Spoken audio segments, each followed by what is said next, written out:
Here we go. Okay, so Hamlet just challenged Laertes to a duel to match his love for Ophelia, who has died. And of course, Claudius has planned to poison him, and so on and so forth with Laertes. And now we are moving on to scene 2, a hall in the castle. Let me take a swig of my delicious tea and proceed. Okay, so we're scene 2, a hall in the castle. Enter Hamlet and Horatio. I think we're just going to do this one scene and that'll be it.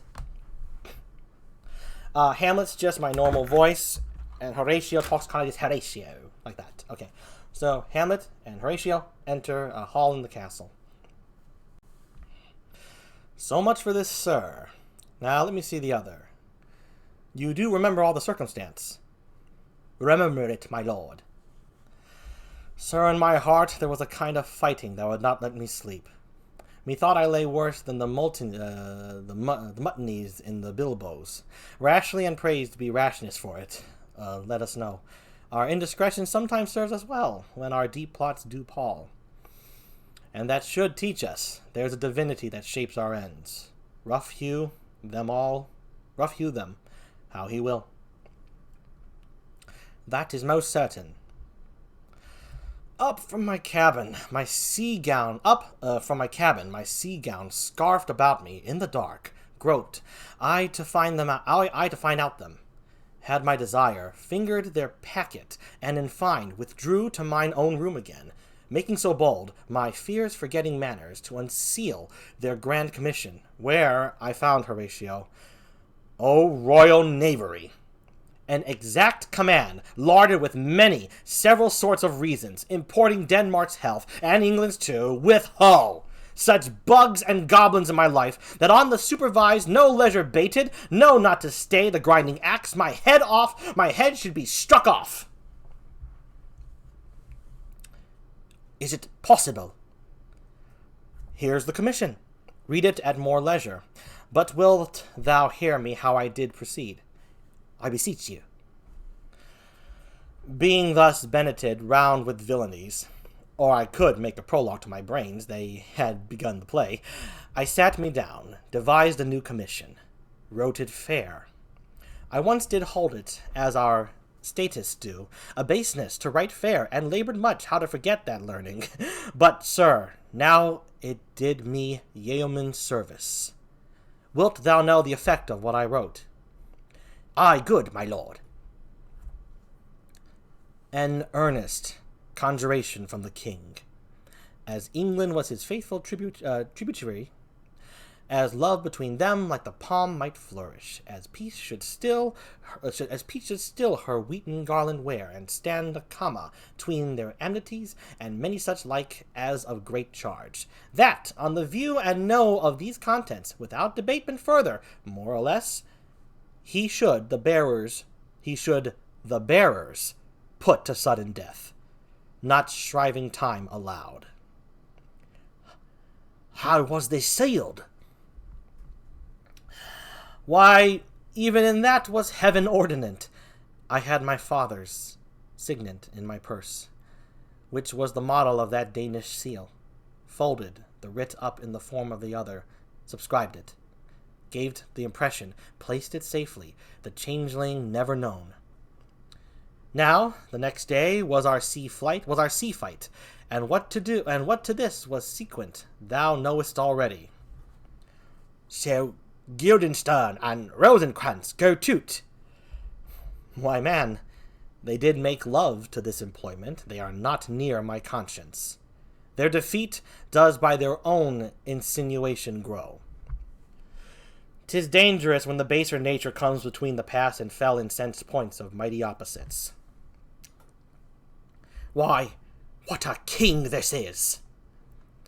Does it not, thinkest thee, stand me now upon?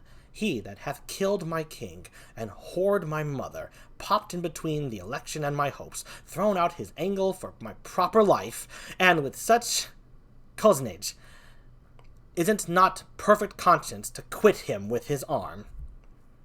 And it's not to be damned to let this canker of our nature come to further evil? It must be shortly known to him from England what is the issue of the business there. It will be short. The interim is mine, and a man's life no more than to say, 1. But I am very sorry, good Horatio. That Laertes, I forgot myself. For by the image of my cause I see the portraiture of his. I'll court his favors. But sure the bravery of his grief did put me into a towering passion. Peace! Who comes here? Enter Osric.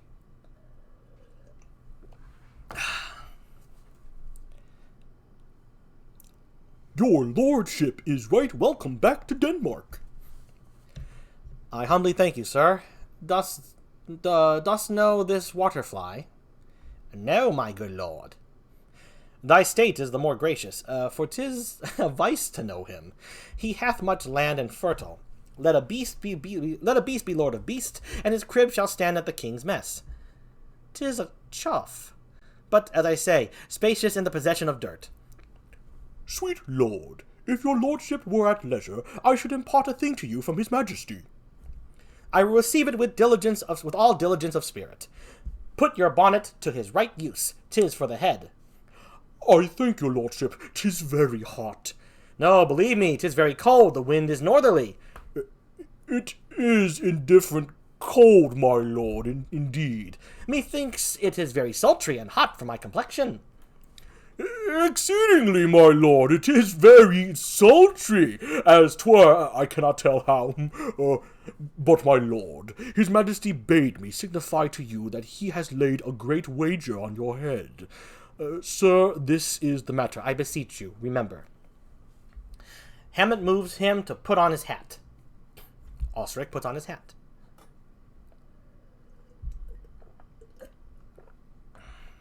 Nay, in good faith, for mine ease, in good faith. Sir, here is newly come to court Laertes, believe me, an absolute gentleman, full of most excellent differences, of very soft society and great showing. Indeed, to speak feelingly of him, he is the card or calendar of gentry, for you shall find in him the continent of what part a gentleman would see. Sir, his definement suffers no perdition in you. Though I know, to divide him inventorially would dizzy the arithmetic of memory, and yet but yaw neither, in respect of his quick sail. But, in the verity of extolment, I take him to be a soul of great article, and his infusion of such dearth and rareness as to make true diction of him. His semblable is his mirror. And who else would trace him? His umbrage? Nothing more. Your lordship speaks most infallibly of him. The concernancy, sir? Why do we wrap the gentleman in our more rawer breath? Sir? It's not possible to understand in another tongue. You will do it, sir, really. Oh, wait, no, that's Horatio. It's not possible to understand in another tongue. You will do it, sir, really. What imports the nomination of this gentleman? Of Laertes? His purse is empty already. All's golden words are spent. Of him, sir.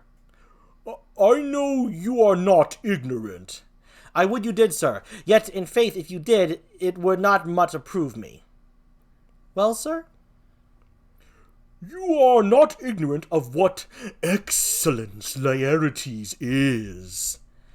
I dare not confess that, lest I should compare with him in excellence. But to know a man well were to know himself. I mean, sir, for his, weapon. But in the imputation laid on him, by them in his meads, he's unfellowed. What's his weapon? Rapier and dagger. That's 2 of his weapons. But, well,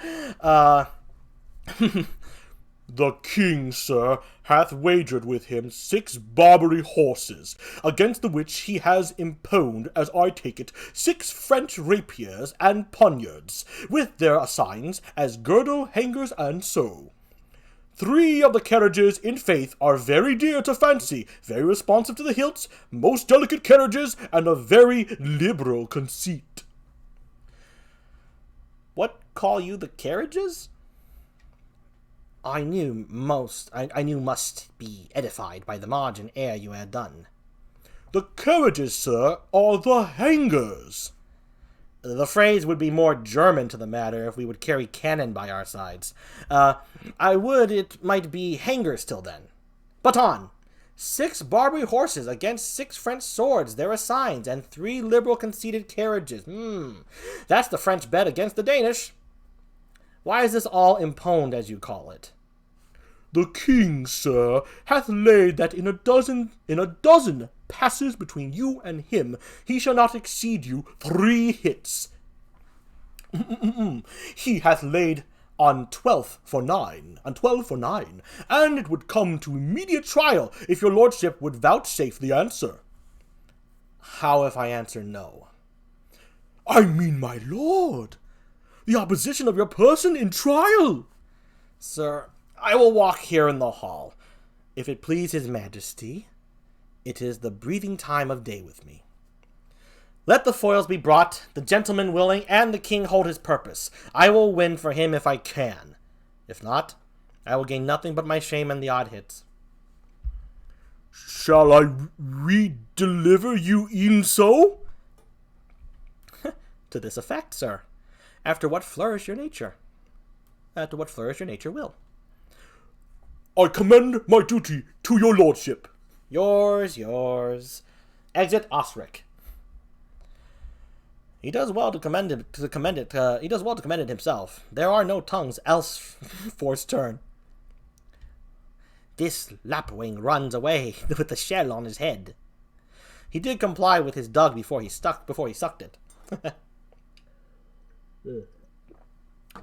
Thus has he, and many more of the same bevy that I know the drossy age dotes on, only got the tune of the time and outward habit of encounter. A kind of yeasty collection, which carries them through and through the most fanned and winnowed opinions, and do but blow them to their trial, the bubbles are out. Enter a lord. My lord, his majesty commended him to you by young Osric, who brings back to him that you attend him in the hall.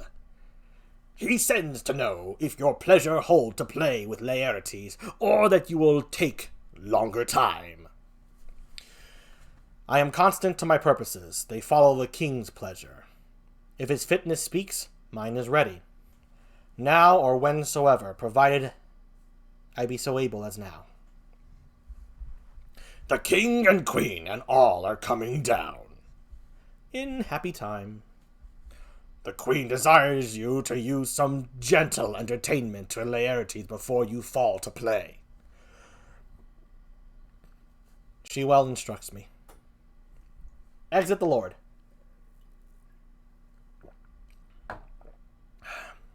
Here's Horatio. You will lose this wager, my lord. I do not think so. Since he went into France, I have been in continual practice. I shall win at the odds, but thou wouldst not think how ill all's here about my heart. But it is no matter. Nay, my good lord, it is but foolery. But it is such a kind of gain-giving as would perhaps trouble a woman. If your mind dislike anything, obey it. I will forestall their repair hither, and say you are not fit. Not a whit. We defy archery.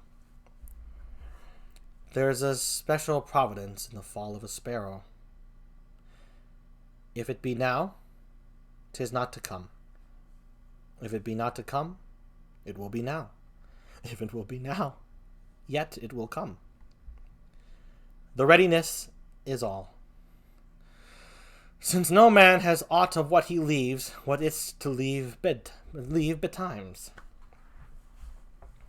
Enter the king, the queen, Laertes, lords, Osric, and attendants with foils and company. I gotta refill my tea real quick.